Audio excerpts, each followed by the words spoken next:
Oui, Seigneur notre Dieu, nous voici devant toi, Seigneur, conscients de notre pauvreté radicale, de notre insignifiance, mais aussi, tout aussi conscients de ta puissance, de ton amour infini pour nous, de la force que tu dispenses à nos âmes, accablées par le découragement et assaillies par le désespoir. Seigneur, tu es bien plus que ce que tu nous donnes de percevoir, puisque tu es l'infini, tu es l'éternel. Et nous ne pourrons jamais scruter qui tu es, tant que nous n'aurons pas encore réellement réalisé la ressemblance dans ta divine volonté.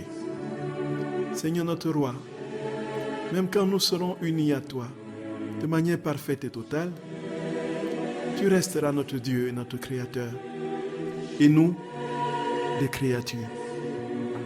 Nous voulons te bénir, Seigneur, pour ce que tu nous donnes de comprendre et d'expérimenter de cet amour infini. Merci parce que tu es l'immensité et tu t'es fait petit. Tu es l'illimité et tu t'es laissé confiner dans une condition humaine finie et limitée. Tu es l'éternité et tu es entré dans le temps. Seigneur, pour que nous participions à ton éternité, pour que nous participions à ta divinité, pour que notre humanité soit consolidée à ton humanité, unie à ton humanité, pour avoir toutes les prérogatives de ta divinité. Glorien, béni sois-tu, Seigneur notre roi. C'est de cela que tu veux nous instruire. Tu veux nous montrer combien tu as vécu dans une humilité parfaite et combien, Jésus, tu veux que nous t'imitions, que nous posions nos pas dans tes pas.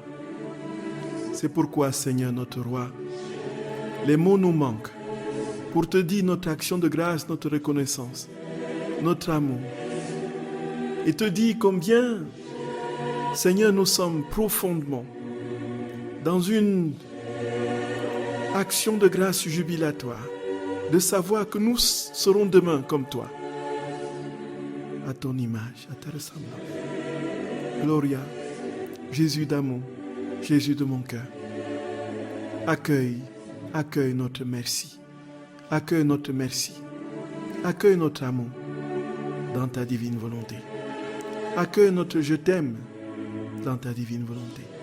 Accueille notre adoration dans ta divine volonté. Accueille, Seigneur, notre offrande, l'offrande de tout notre être dans ta divine volonté. Accueille l'offrande de notre mémoire dans ta divine volonté.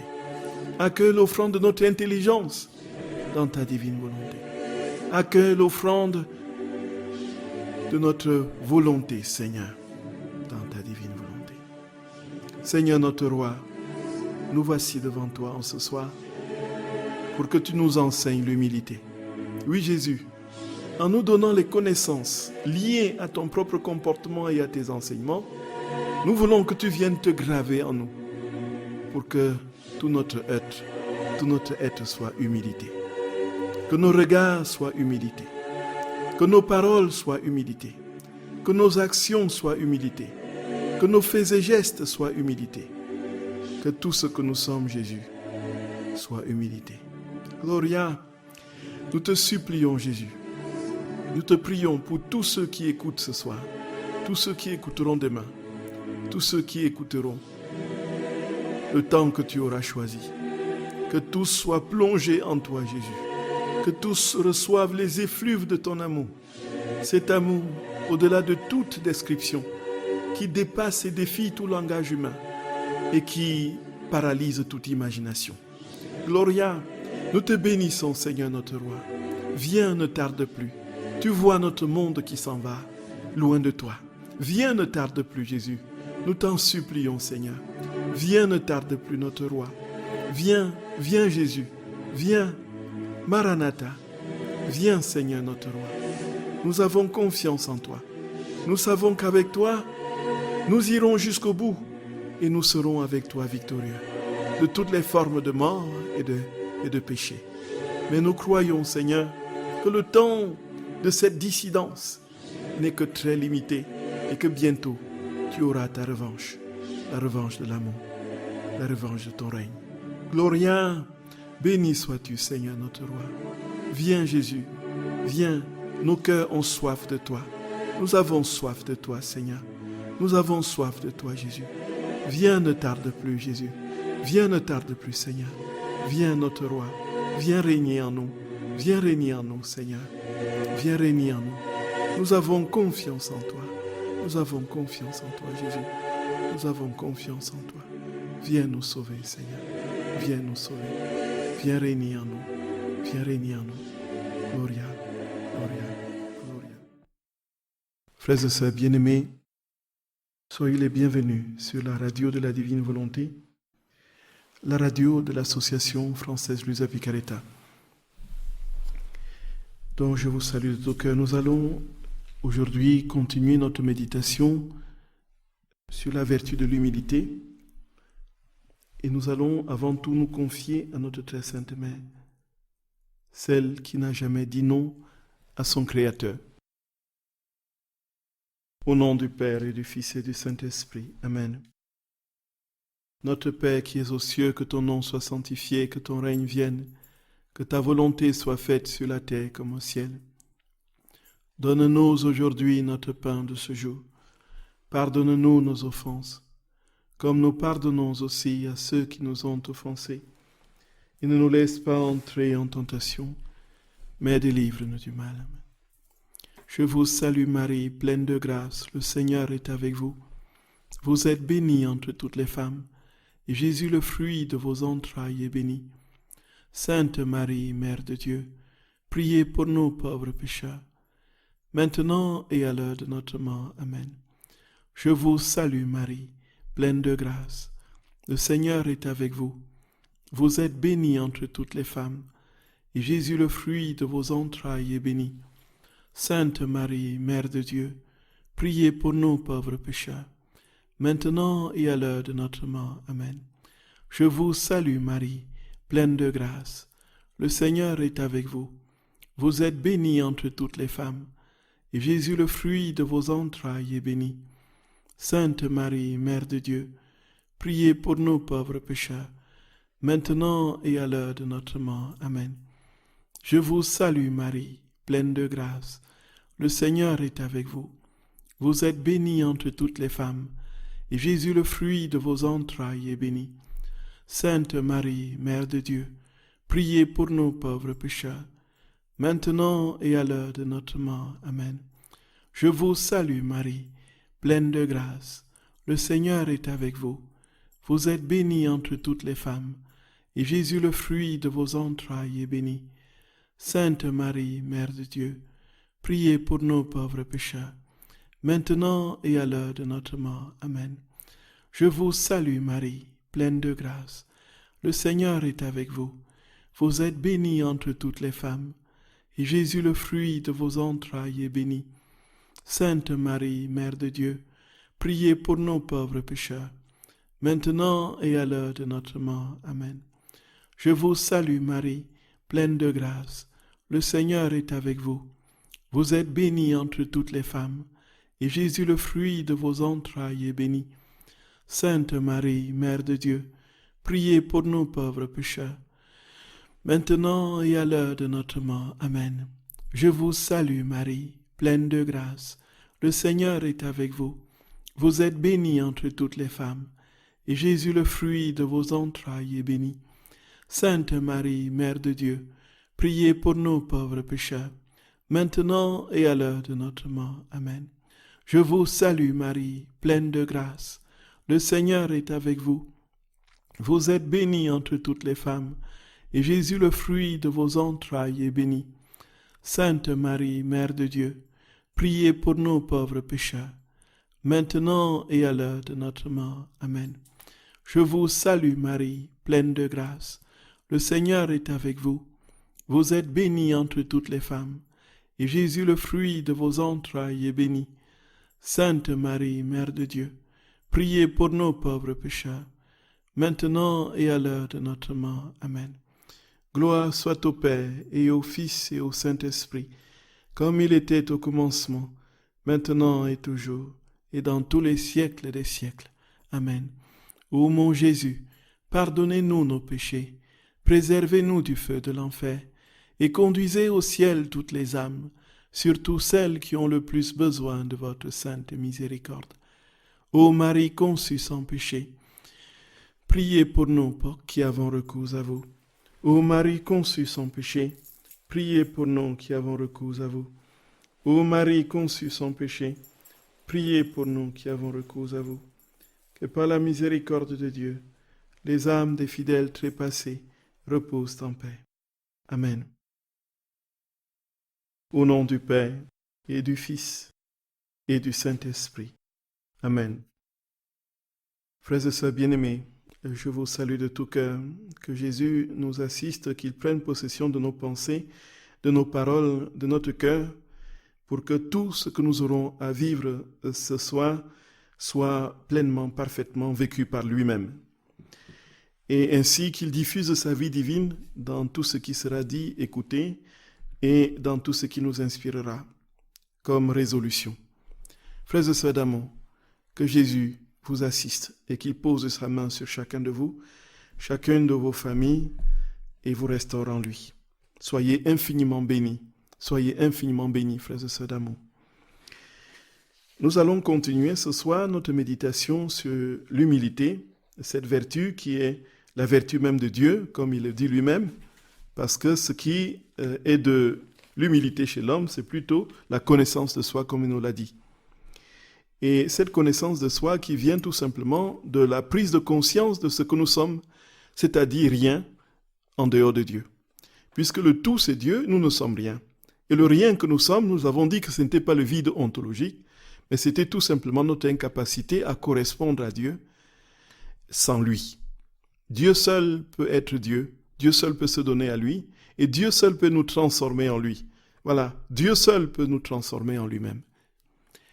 Et nous avons compris que le seul modèle de l'humilité, c'était Jésus notre Seigneur.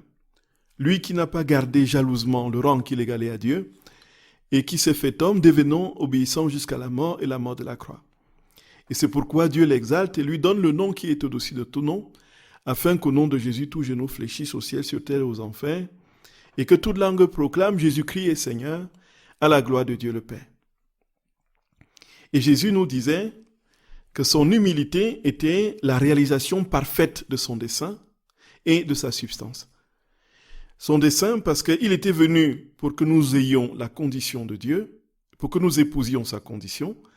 Il fallait donc qu'il se donne totalement à nous, qu'il se dépossède de lui-même dans cette descente kénotique qu'il a complètement confondue à une humanité fragile pour que l'humanité soit relevée en sa divinité.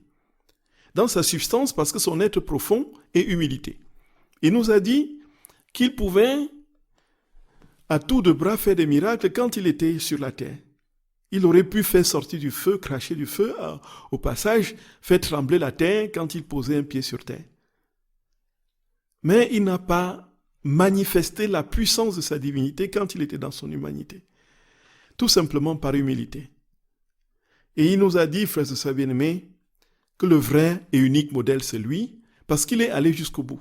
Il a accueilli les crachats, il a accueilli les humiliations de toutes sortes. Et il a vécu ces humiliations avec tellement d'impassibilité dans le sens du manque de révolte, non pas dans le sens du manque de douleur, puisque Jésus, quand on l'a giflé, il a vraiment eu mal. Quand on l'a flagellé, il a vraiment eu mal. Et il a vécu cela dans une sorte d'accueil et d'amour infini et parfait. Donc nous avons compris, frères et sœurs bien-aimés, que c'était le modèle de l'humilité. Alors, c'est lui qui continue à nous enseigner ce qu'est l'humilité. Alors nous allons aujourd'hui essayer de comprendre comment est-ce qu'on peut acquérir l'humilité.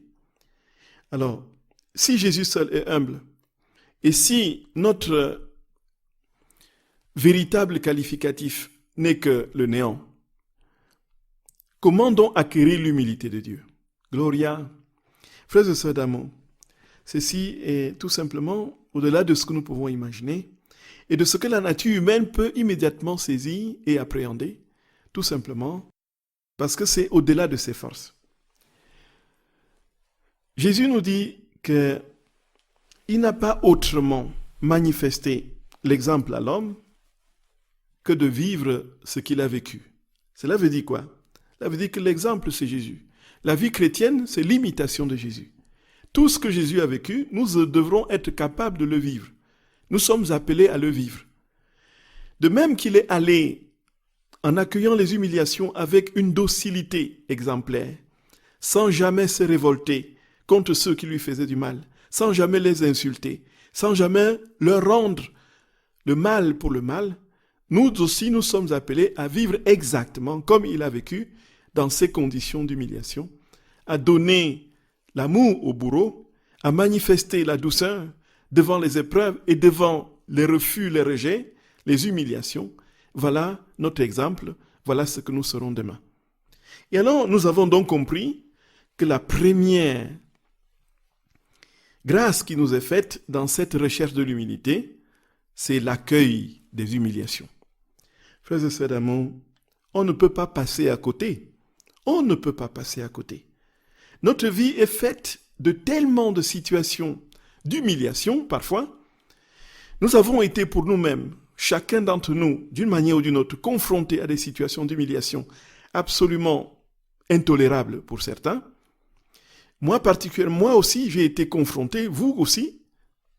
Personne n'a échappé. Nous avons tous été d'une manière ou d'une autre humiliés.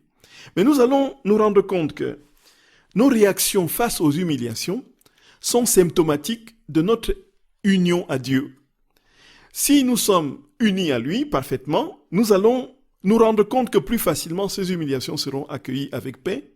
Mais si nous ne sommes pas unis à lui, il y aura en nous quelque chose d'une révolte et d'un manque absolu de retenue qui va nous conduire à des idées de vengeance et à la réclamation d'une justice rétributive qui peut même aller jusqu'à l'anéantissement de celui qui nous humilie. Et c'est ce qu'on a vécu dans l'histoire des hommes. Les humiliations ont provoqué des guerres, et les guerres ont entraîné d'autres humiliations qui ont provoqué d'autres guerres, ainsi de suite. Nous voici dans un cycle infernal, où la recherche de soi engendre la ruine engendre la recherche de soi. Et nous sommes dans la ténèbre la plus épaisse. Il n'y a pas une seule once de lumière, puisque la seule lumière qui puisse briller effectivement dans la condition humaine en général, c'est la lumière de l'humilité de Dieu. Gloria! Frères et sœurs d'amour, voici que Jésus nous dit que si nous n'arrivons pas à accueillir les humiliations, il sera impossible véritablement d'être humble. Ceci, comprenons bien, il ne s'agit pas de chercher les humiliations. Il ne s'agit pas de vouloir à tout prix que l'on nous fasse du mal ou que l'on nous humilie. De toutes les façons, ce n'est pas une attitude chrétienne que de chercher qu'on nous humilie, puisque cela veut dire qu'on encourage le péché chez l'autre. Puisque celui qui nous humilie pêche. Il pêche contre l'humilité, il épouse l'orgueil et nous humilie. On ne peut pas, comme chrétien, encourager les personnes à être orgueilleux. Donc, pour subir leur humiliation et ainsi être saints du fait d'avoir accueilli les humiliations de manière parfaite. Non. Jésus ne nous dit pas, tout comme il ne nous dit pas de chercher les souffrances. Mais il se fait que dans notre condition mortelle, marquée par le péché, nous ne pouvons pas ne pas vivre des situations d'humiliation.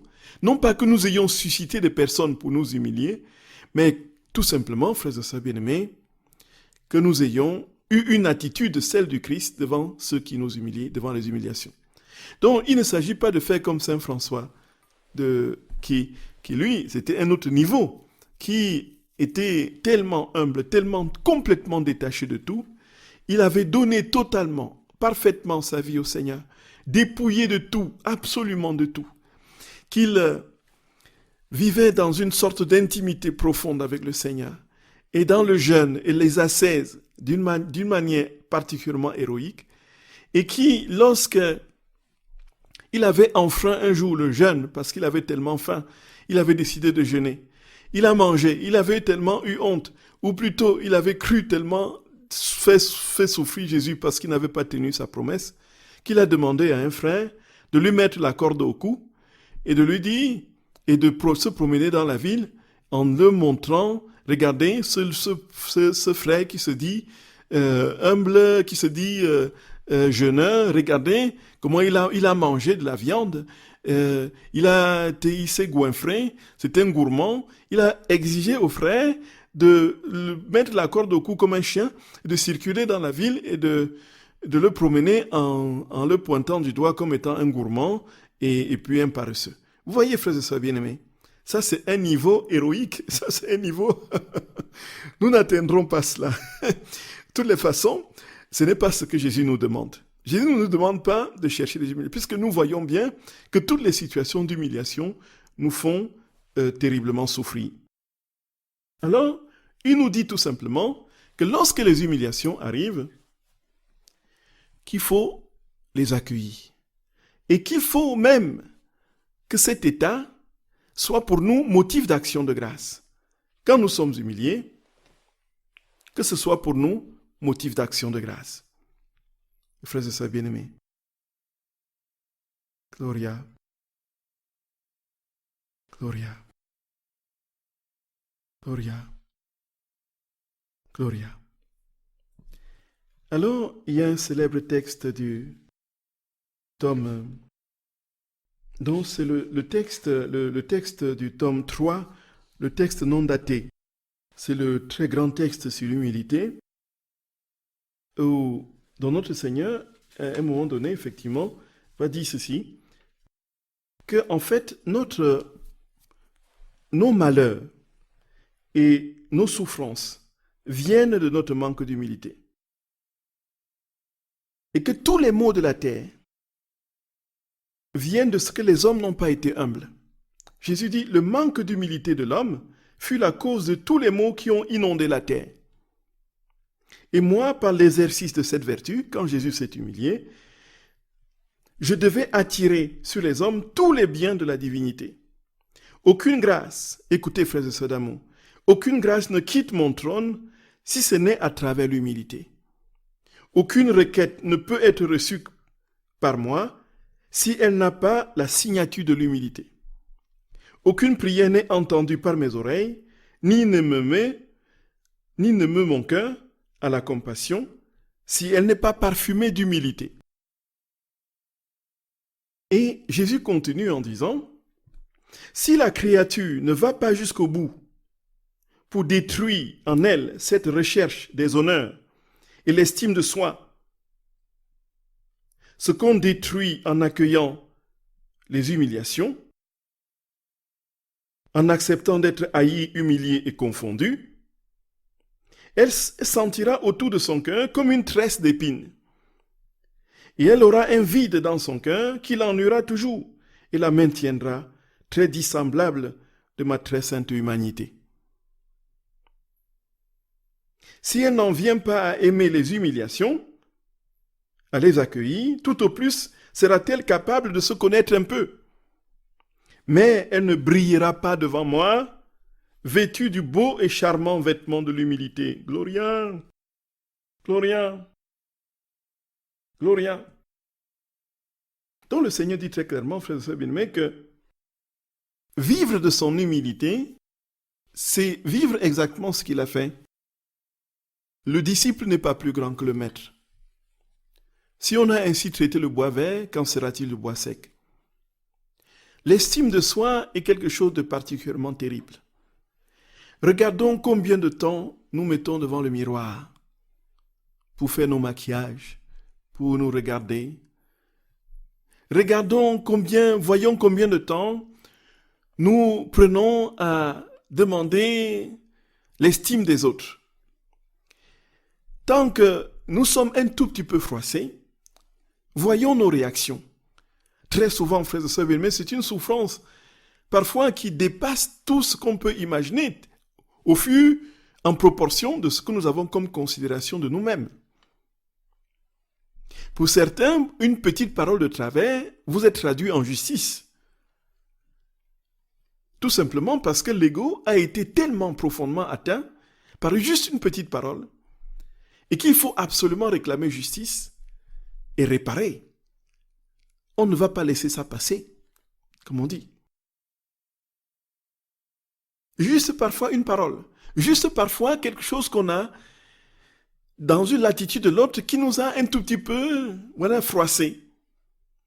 Un regard qu'on n'a pas posé sur l'autre, comment nous sommes complètement diminués. Voici ce que nous sommes, frères et sœurs bien-aimés. Il y a en nous ces trois grands mouvements vers la possession des biens, vers l'estime de soi, les honneurs, et vers les plaisirs. Et c'est ce que Jésus appelle les trois ennemis de l'âme. Et dans ces conditions, ce que nous constatons, c'est que quand bien même nous faisons des efforts pour essayer de demander l'humilité au Seigneur, dans la prière, nous prions, ainsi de suite, quand la situation se présente d'une humiliation, nous sommes complètement déconfits. On se pose la question, mais à quoi aura servi la prière que j'ai faite pour demander au Seigneur? Tout simplement pour dire combien notre ego, notre moi, est si profondément solidifié, bien plus dur que le granit. Et c'est Saint François de Sales qui disait que l'amour propre meurt un quart d'heure après notre mort.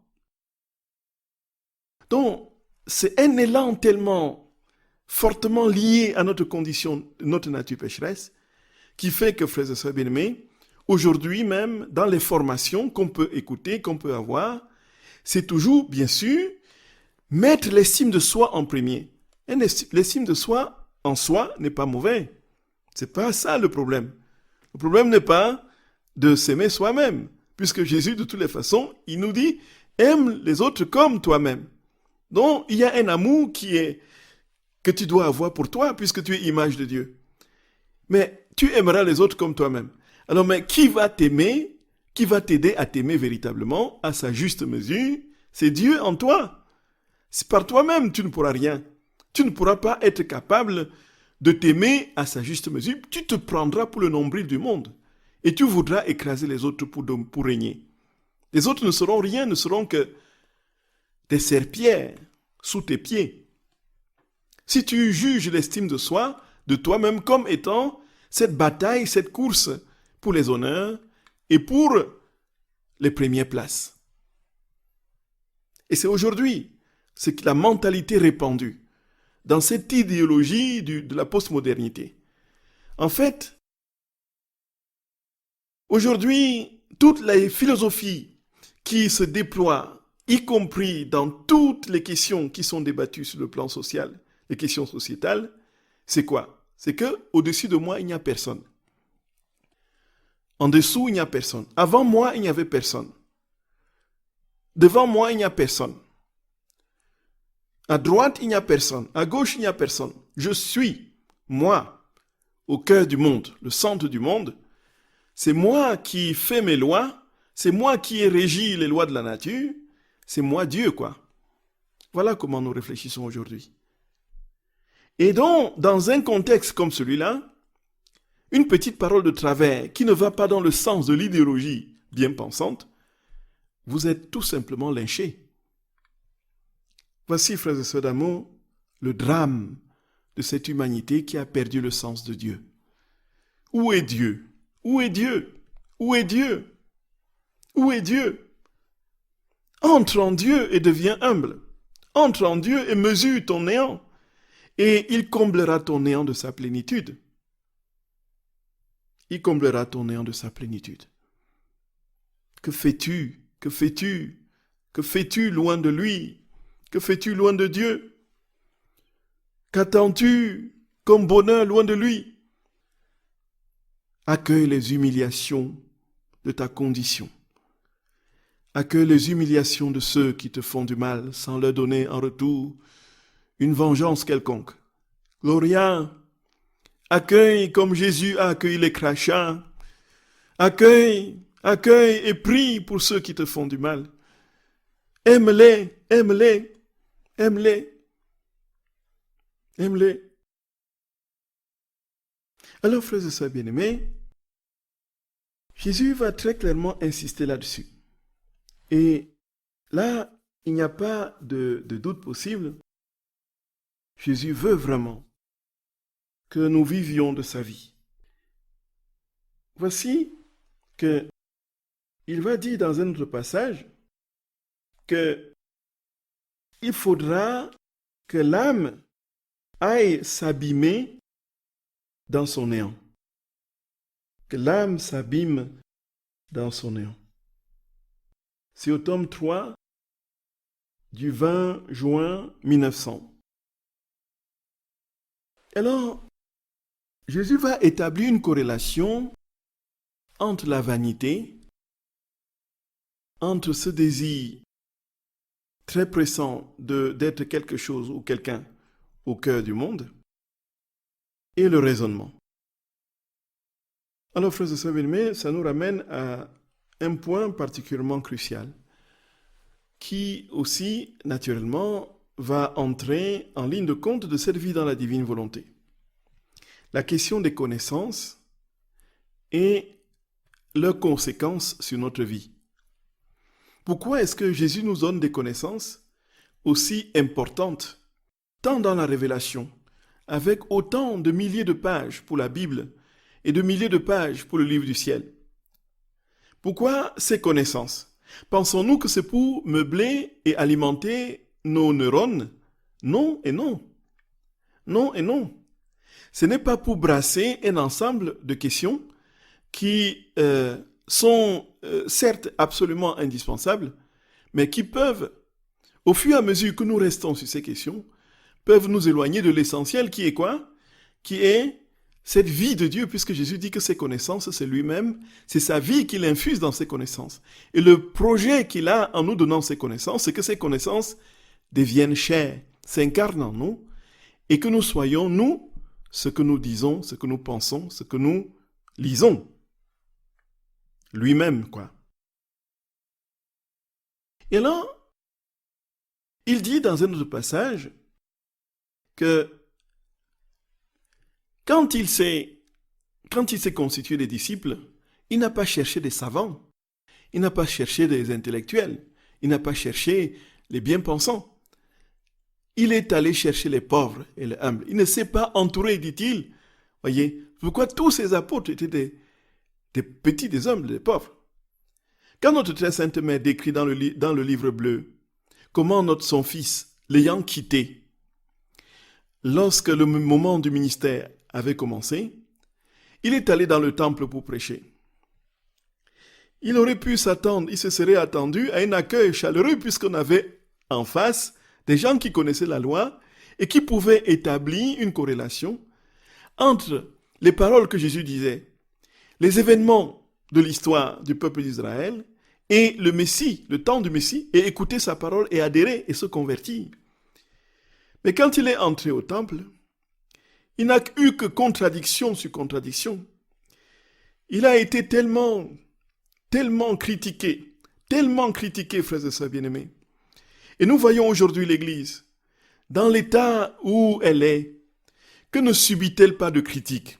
Et la tentation, c'est quoi? C'est d'entrer dans le courant du monde et de vivre et faire comme le monde fait pour essayer d'éviter les critiques. Nous sommes un peuple de contradictions. Notre Maître, notre Seigneur Jésus a été contredit. Pensons-nous que nous devons vivre dans une forme de coton idéologique avec tout ce que ça peut donner comme anesthésie de la conscience et puis soif du paraître au cœur se dissimuler devant comme un caméléon qui prend la couleur du lieu où il se trouve pour se camoufler. Non, non, non, non, frères et sœurs bien-aimés. Le chrétien, c'est celui qui met le ver dans le fruit. Il sème le ver dans le fruit. Peu importe tout ce qu'on pourra dire, si nous avons la vérité, si nous parlons de la vérité de l'amour, si nous parlons de la justice, si nous parlons de l'humilité, de la douceur, et que tout autour de nous dit le contraire, mais nous n'allons pas, parce que tout le monde dit le contraire de ce que nous pensons, ce que Jésus nous dit et ce qu'il vit, que nous allons faire comme tout le monde pour échapper à la vindicte populaire. À qui aurons-nous à rendre des comptes? C'est à Dieu. C'est à Dieu, frères et sœurs bien-aimés. C'est à Dieu. C'est à Dieu. C'est à Dieu. Dieu seul nous demandera des comptes. Peu importe ce que le monde dira, même si Jésus n'a pas vécu mieux. Le disciple n'est pas plus grand que le maître, dit-il dans Saint Luc, lorsqu'il parle aux femmes. Si on a ainsi traité le bois vert, qu'en sera-t-il du bois sec? Et le risque aujourd'hui, c'est quoi? C'est le raisonnement. Le raisonnement, on raisonne. Telle chose est ainsi, on met des équations. Il n'y a plus de vérité transcendante. Il n'y a plus de vérité absolue. Il n'y a plus de vérité au-dessus de nous. Je suis moi-même mon Dieu, quoi. Et donc, parce que je suis moi-même mon Dieu, je fais mes lois. J'établis tout en fonction de ce que je veux, de mes désirs. Et je conduis les âmes dans les ténèbres. Voilà. Jésus dit que pour acquérir l'humilité, il faut vraiment reconnaître sa condition de créature. Être abîmé dans son néant. Être abîmé dans son néant. Jésus le dit au tome 3 du 20 juin 1900, comme je l'ai dit, frère Bénué. Pour ce qui est du reste, dit Jésus, sache que la plus sublime humilité exige de fuir tout raisonnement. Nous voyons notre très sainte mère, pour continuer l'histoire, lorsque on l'a rejeté des synagogues et des temples, qu'est-ce que Jésus a fait? Du temple, qu'est-ce qu'il a fait? Il est allé voir les petits. Notre très sainte mère décrit son fils adossé à un arbre, qui pleure, frères et sœurs d'amour, qui pleure. Et qu'est-ce qu'il fait après? Il va voir les pauvres, les estropiés. Il va voir ceux qui ne sont rien. Et c'est à eux qu'il va parler du message de l'évangile. Et ils vont se convertir. Et c'est parmi eux qu'il va choisir ses apôtres. Voilà comment ça se passe. Dieu n'a jamais de considération pour l'enflure, pour tout ce qui brille et tape à l'œil. Dieu n'a jamais de considération pour les grands bruits extérieurs. Il veut le silence d'un cœur humble et petit. Il cherche les petits. Et c'est en eux qu'il s'incarne. Il dit, rien ne peut monter à lui si ce n'est empreint de lui-même, donc de l'humilité. Rien ne peut être accueilli par Dieu si ce n'est empreint de l'humilité. Rien qui sort de l'homme ne peut entrer en Dieu si ce n'est pas parfumé d'humilité.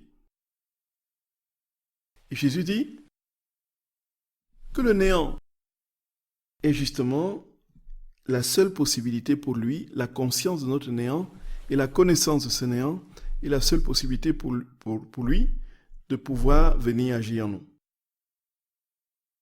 Pour ce qui est du reste, sache que la plus sublime humilité exige de fuir tout raisonnement et de s'abîmer dans son néant. Si on fait ainsi, alors, sans trop s'en rendre compte, on se fond en Dieu. Cela amène l'union la plus intime entre l'âme et Dieu, le plus parfait amour pour Dieu et le plus grand avantage pour l'âme. Parce qu'en quittant sa propre raison, on acquiert la raison divine. Gloria, Gloria. En quittant sa propre raison, on acquiert la raison divine. En renonçant à tout regard sur elle-même, l'âme n'est pas intéressée à ce qui lui arrive. Et elle parvient à un langage complètement céleste et divin. L'humilité donne à l'âme un vêtement de sécurité. Enveloppée de ce vêtement, l'âme demeure dans la paix la plus profonde, toute ornée pour plaire à son Jésus bien-aimé. Gloria. Voyez, frères et sœurs d'amour, Jésus dit très clairement que lorsque nous sommes dans la conscience et abîmés dans notre néant, la seule raison qui vaille, c'est la raison divine. Ce n'est pas la raison de notre raisonnement humain. Alors, qu'est-ce qui fait que nous soyons toujours aussi tatillons, bien sûr, d'une part, à la recherche constante des viles réalités qui ne peuvent combler notre cœur? C'est tout simplement, frères et sœurs d'amour, parce que nous n'avons pas compris qu'il y avait au-dessus de nous un être qui avait déjà tout établi de manière parfaite dans les créatures par les lois naturelles, dans la création par les lois naturelles. Et que lorsqu'on veut aller contre ces lois naturelles de manière effrontée, par des raisonnements qui sont propres à nous, on aboutit tout simplement au chaos. Et donc, lorsque nous sommes humbles en vérité, nous accueillons, il y a une sorte d'accueil de la réalité telle qu'elle se donne. Et puis, s'il y a modification de la réalité, ce sera en fonction de ce que Dieu veut et non pas en fonction de nos raisonnements. Très concrètement, Dieu nous a tout donné. Les lois de la nature sont inscrites dans le déploiement du réel pour que l'homme vive. Il dit à Luisa que la raison, il a donné à l'homme. Il a donné la pensée à l'homme. Aux autres êtres qu'il a créés, il leur a donné une vie qui leur meurt, mais il ne leur a pas donné la raison. Et tout simplement parce que ces êtres devaient être au service de l'homme. Il s'ensuit, frères et sœurs d'amour, il s'ensuit que pour que notre être soit véritablement établi dans l'humilité, il y a une disposition d'accueil des lois naturelles qui s'impose. Il y a une disposition d'accueil de la réalité de la création telle qu'elle nous est donnée. Il y a une disposition à accueillir ce que Dieu nous a donné pour vivre, pour survivre, et non pas entrer dans une sorte de détricotage et de déconstruction de ces lois qui permettent la vie humaine. On ne peut pas imaginer un seul instant, frères et sœurs d'amour, que Dieu nous demande de tuer. Et que par nos raisonnements, nous entrons dans des facéties et on finit par conclure que dans certaines conditions, tuer vaut la peine, tuer va libérer, tuer va ceci. Et on va même vouloir l'ériger en droit de l'homme, le droit de tuer. Nous imaginons, frères et sœurs d'amour, ce n'est pas possible. Ce n'est pas possible. Ce n'est pas possible. Les lois naturelles sont là. Tu ne tueras pas. On ne peut pas survivre dans un monde où tous se donnent, se travaillent à s'entretuer. Ce n'est pas possible. Et la vie humaine mérite respect depuis la conception jusqu'à la mort. Et quand on entre dans le raisonnement, qu'est-ce qu'on fait? Jésus dit d'ailleurs dans un autre texte que les pourquoi ceci, pourquoi Dieu a fait ceci, il aurait pu faire ça. On raisonne mieux que lui, on pense mieux que lui, il aurait mieux fait ceci, il aurait mieux fait cela. Et Jésus dit que ce sont les pourquoi qui ont créé l'enfer. Les pourquoi, les raisonnements humains. Oh Jésus d'amour, aie pitié Seigneur, aie pitié de nous, aie pitié de nous. Frères et sœurs d'amour, vous pouvez poser vos questions au numéro habituel. À tout à l'heure, frères et sœurs bien-aimés. À tout à l'heure.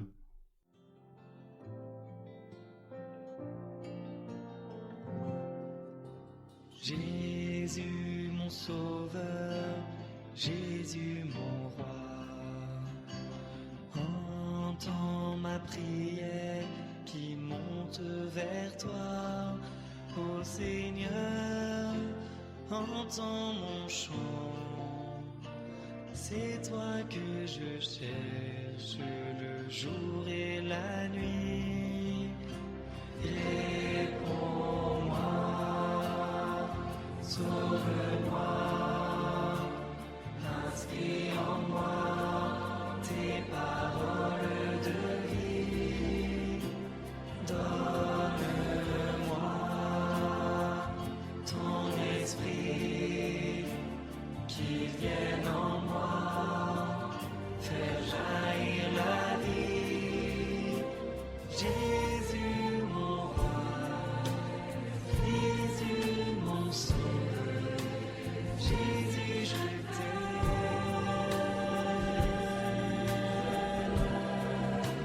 Jésus mon roi, Jésus mon sauveur, Jésus je t'aime.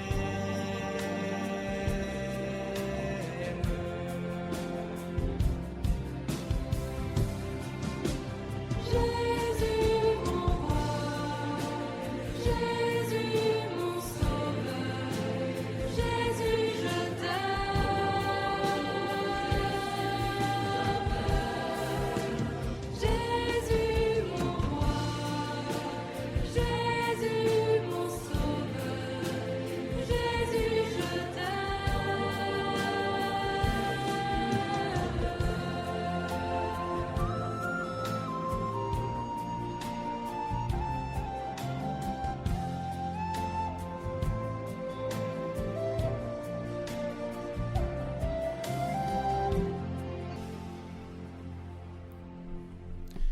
Chers frères et sœurs, vous êtes sur la radio de la Divine Volonté, la radio de l'Association française Luisa Picaretta, dont il y a des questions qui sont arrivées.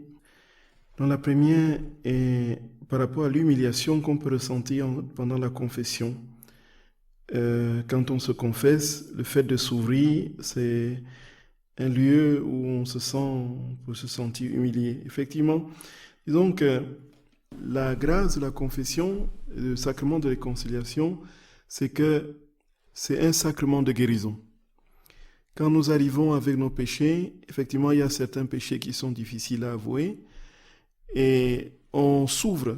Et là, on est devant le Seigneur. On n'est pas devant une situation d'oppresseur qui nous met le... Et donc, cette humiliation que nous pouvons ressentir dans le sacrement de réconciliation, quand nous nous confessons des péchés qui nous paraissent difficiles à dire, c'est quand nous arrivons à entrer dans cet état intérieur, cet état intérieur rencontre la contrition.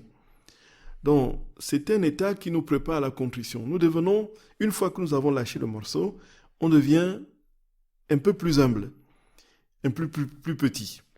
Et donc, comme c'est un sacrement de guérison, ça guérit en même temps, ça pardonne en même temps le péché, et ça nous guérit de ce qui nous empêche effectivement d'être complètement libérés de tout ce qui nous accable et que nous venons d'avouer. Donc en fait, c'est une humiliation, je ne sais pas si on peut l'appeler, c'est le sentiment d'être humilié qui n'est pas en fait péjoratif, dans le sens où c'est plutôt, ça travaille plutôt à nous rendre encore infiniment plus humbles. Donc il y a des humiliations qui nous font souffrir. Et c'est l'une des questions qui est arrivée. On a passé des années à souffrir des humiliations des personnes. Et alors, une fois qu'une autre situation d'humiliation se présente, on souffre tellement. Donc il ne s'agit pas forcément de l'orgueil. Ce n'est pas parce qu'on souffre d'une humiliation qu'on est orgueilleux. Jésus a souffert des humiliations. Il n'a pas dit, oh, bien sûr, voilà, continuez à cracher sur moi. Oui, très bien, oh, que c'est beau, que c'est formidable de me donner, de porter vos orgueils et puis de vous donner mon humilité. Continuez, ne vous arrêtez pas. Nous nous souvenons, lorsqu'on l'a giflé, il dit, mais si j'ai bien parlé, si j'ai mal parlé, dis-moi en quoi. Mais si j'ai bien parlé, pourquoi me gifles-tu? Jésus n'est pas dans une attitude de réclamation des humiliations. Donc, en fait, quand nous sommes dans des situations d'humiliation, Jésus n'était pas un morceau de bois. Il a souffert véritablement. Il a même infiniment plus souffert que nous, puisqu'il était Dieu. Et comme sa divinité multiplie à l'infini les souffrances qu'il endurait, ces souffrances étaient étendues dans l'éternité. Comme personne, aucune créature, y compris tous les hommes de tous les temps réunis, ne pourront véritablement souffrir comme Dieu dans une seule de ses peines, puisque une de ces peines, une seule, était magnifiée et déclinée à l'infini par sa divinité. Donc, lorsque les situations de souffrance et d'humiliation arrivent, si on continue à souffrir, cela ne veut pas dire qu'on est orgueilleux. Non, et non, et non, et non, et non. Et non, et non, et non, et non. Cela veut dire, frères et sœurs bien-aimés, que nous sommes tout simplement en train de vivre une nouvelle souffrance qui nous réveille une ancienne et qui fait que la nouvelle rejoignant l'ancienne qui n'est pas encore guérie devient encore plus important puisque les deux souffrances se rejoignent. Et si la deuxième n'est pas encore guérie, une troisième, lorsque une troisième s'ajoutera, ce sera 3 souffrances, ainsi de suite, ainsi de suite, ainsi de suite. C'est ainsi qu'on peut entrer dans un cercle terrible de souffrance continuelle devant les humiliations. Mais le Seigneur nous dit très clairement que, en fait, il s'agit non pas d'être un morceau de bois et ne pas souffrir, mais il s'agit d'offrir ces souffrances. Gloria, Gloria, Gloria, Gloria, Gloria. Il s'agit d'offrir ces souffrances et de tout donner, de tout donner, ne rien laisser pour nous, puisque nous ne pouvons, en retenant une souffrance, nous allons tout simplement succomber. Ce n'est pas possible. Si nous voulons tout garder pour nous, nous allons croupir. Nous allons, comment on dit, c'est pas croupir, nous allons nous écrouler sous le poids de la souffrance. Parce que nous ne pouvons pas porter tout ce qui nous arrive. Ce n'est pas possible. Venez à moi, vous tous qui êtes fatigués et chargés, et je vous donnerai le repos. Et je vous donnerai le repos. Je vous donnerai le repos. Le Seigneur nous dit, donne-moi ton fardeau. Et donc nous serons dans une continuelle posture d'offrande de nos fardeaux au Seigneur pour qu'il nous donne son repos. Alors, il y a une autre question sur notre situation réelle.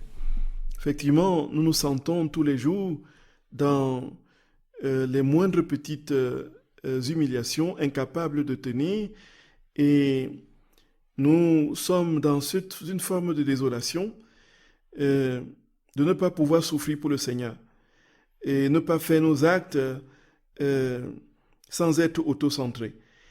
Donc, effectivement, c'est notre lamentation à tous, mes très chers. C'est notre lamentation à tous. Nous y sommes tous, dans le même bateau embarqué. Et nous sommes dans ce constat, frères et sœurs bien-aimés, continuel, de nous rendre compte que nous aurions pu bien plus offrir à Dieu que ce que nous offrons aujourd'hui. Tellement il y a des situations qui nous rabaissent, qui nous rabaissent un peu notre ego, que nous aurions pu rapidement souffrir. Mais que nous prenons ça comme étant des situations d'humiliation qu'il faut absolument qu'on répare, ou bien que ce soit réparé. Et nous avons du mal à nous relever de quelques petites humiliations. C'est notre condition à tous. Et maintenant, que faire? Sinon, continuez à dire à Jésus, chaque fois que ça arrive, Jésus vient vivre cela en nous. C'est ça la vie dans la divine volonté. C'est ça qui nous donnera cette ressemblance de l'humilité de Jésus. C'est-à-dire, tout lui offrir, le laisser tout vivre en nous. Lui dire, Jésus, viens, cette humiliation est plus forte que moi. S'il te plaît, vis-le en moi, vis-le. Et à force, à un moment donné, nous serons dans une paix profonde quand les humiliations viendront. Et nous pourrons plus facilement les offrir et on ne sera pas tellement dans le désespoir si nous sommes humiliés et complètement rejetés. Alors, frères et sœurs d'amour, il y a un jeune enfant, qui demande comment est-ce que l'enfer est apparu. Il demande aussi c'est quoi l'humilité. Donc, alors, l'enfer, ce sont des questions de haute volée. Il n'y a que des enfants pour poser des questions comme ça, tellement c'est Dieu les habite. Et puis, on sent que c'est vraiment une recherche de Dieu profonde. Nous nous sommes certainement aussi posé ces questions. Comment est-ce que... En fait, l'enfer vient de ce que il y avait un grand ange dans le ciel qui était le premier ange de lumière, qui, à un moment donné, n'a pas accepté ce que Dieu voulait comme plan, comme projet pour les hommes. Et puis, une guerre s'est déclenchée dans le ciel, et il y a des anges qui ont suivi ce grand ange, qu'on appelait Lucifer. Il y a eu des combats dans le ciel, et Saint Michel Archange a dit, mais qui est comme Dieu? Mais qu'est-ce que vous voulez? Vous voulez contredire Dieu? Ainsi de suite. Il y a eu donc une révolte dans le ciel, et ils se sont précipités dans les abîmes, et c'est comme ça que l'enfer est né. Et c'est comme ça que depuis, tous ces anges qui sont devenus des démons travaillent dans le monde aujourd'hui pour appeler les âmes. C'est pourquoi nous devons prier Saint Michel Archange avec force et les insister pour qu'il chasse tous ces démons qui rôdent autour de nous. Et ne jamais fêter Halloween. Oui, jamais. Parce qu'on appelle les démons. On réveille les démons. Et puis on se déguise en sorcier. En fait, c'est ça. C'est-à-dire que les démons rôdent partout, dans tout, y compris dans tout ce que nous pouvons voir. Et c'est comme ça que l'enfer est né. Voilà comment nous vivons aujourd'hui le truc. Et alors, qu'est-ce que l'humilité? Donc, mon cher, l'humilité, Jésus dit que l'humilité, ce n'est pas, je vais expliquer un peu avec les mots d'enfant, je ne sais pas quel mot. L'humilité, ce n'est pas vouloir écraser les autres. L'humilité, ce n'est pas, l'humilité, c'est, voilà, s'accepter comme on est. Quand nous faisons une chose et que on nous dit que ce n'est pas bien ou tout ça, qu'on ne se fâche pas et qu'on dise oui, c'est moi qui ai raison, et ainsi de suite. Si on dit c'est moi qui ai raison, c'est qu'on n'est pas dans l'humilité. On est dans l'orgueil. Bon. Alors si on dit que on est plus fort que les autres, on est plus intelligent que les autres, là on n'est pas dans l'humilité. Voilà. J'essaie d'expliquer comme je peux en espérant que j'essaie d'être au niveau des enfants. Voilà. Voilà mes très chers. Donc voilà ce que nous pouvons dire aujourd'hui. Que Jésus, frères et sœurs d'amour, dans sa magnificence et son amour, il y a un frère qui dit que Thérèse d'Avila dit la même chose, effectivement, que Thérèse d'Avila nous dit que c'est par l'humilité que le Seigneur se laisse vaincre. Effectivement. Jésus, il le dit aussi très bien, tout à fait mon cher père, mon cher frère. Il le dit dans le lieu du ciel, sans humilité, rien ne monte vers lui. Frères et sœurs d'amour, qu'il fasse de nous des êtres humbles et qu'il nous accorde la grâce d'accueillir les humiliations dans son cœur et de pouvoir lui donner tous nos fardeaux, nous reposant sur lui et vivant de sa vie dès ici-bas. Qu'il vous bénisse et vous garde. Au nom du Père et du Fils et du Saint-Esprit. Soyez bénis, frères et sœurs d'amour. À jeudi prochain. Dieu vous garde dans sa paix. À très bientôt.